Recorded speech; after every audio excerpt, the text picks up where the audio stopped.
בדברים הנכונים. קודם כל שיעבירו את זה, עדיין לא שמענו מה עמדתו המפורשת של ראש הממשלה. נחמיה, תודה. תודה.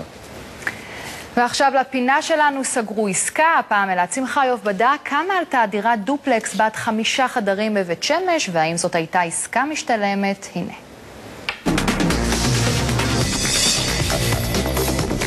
שלום לכם, אנחנו ברחוב יבנה בבית שמש. זוהי דירת דופלקס, 5 חדרים, כ-130 מטר רבוע, זהו שטחה, עוד 30 מטר רבוע שטח המרפסות. אין לדירה הזו מעלית, אבל יש לה חנייה. היא נמכרה לאחרונה בסכום של 1,600,000 שקלים.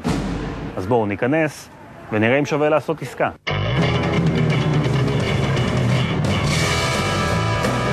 אהלן רובי, מה העניינים? רובי, בסדר, מה שלומך? בסדר גמור, קצת מדרגות היינו צריכים לעלות בדרך לפה. הדירות פה מאוכלסות בעיקר בזוגות צעירים, אז...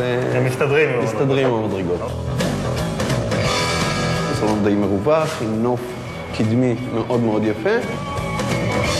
בח עם 2 כיורים, הוא קצת יותר מהסטנדרט של קבלן. זה חדר אורחים, ויש פה גם מרפסת סוכה. זה מרפסת אחת. בואו נעבור למרפסת העיקרית. יש פה נוף מדהים. המרפסת, אם אתה רואה, היא די גדולה.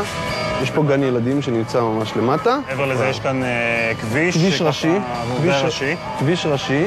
יש כביש סואן, וממול הם עומדים עכשיו לבנות עוד 2,200 יחידות דיור. אני חושב שהרעש ישפיע משהו כמו 5% על המחיר. חדר שירותים ואמבטיה.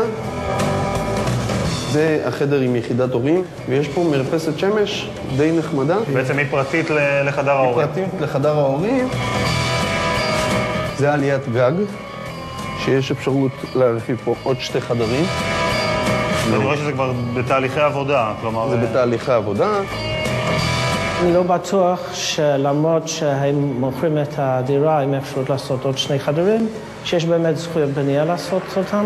במקרה כזה הם צריכים לשלם היטל השבחה.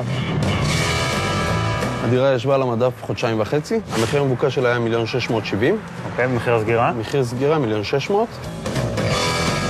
למוכר זה היה עסקה טובה, כי הוא השיג, אני חושב, מחיר שהוא קצת גבוה מהשוק. המחירים מ-2007-2008 עלו בין 20% ל-30%. בשביל הקונים אני חושב שזה פחות טובה, כי אם אתה מביא בחשבון את כל הדברים השליליים, אני חושב שהמחיר שהם שילמו זה היה גבוה ממה שמצפים לשלם.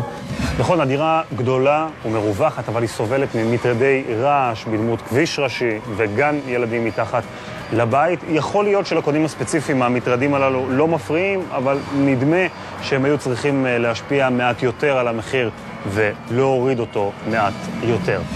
אז מה אתם אומרים? אתם הייתם עושים עסקה? חברות המזון מחפשות כל הזמן דרכים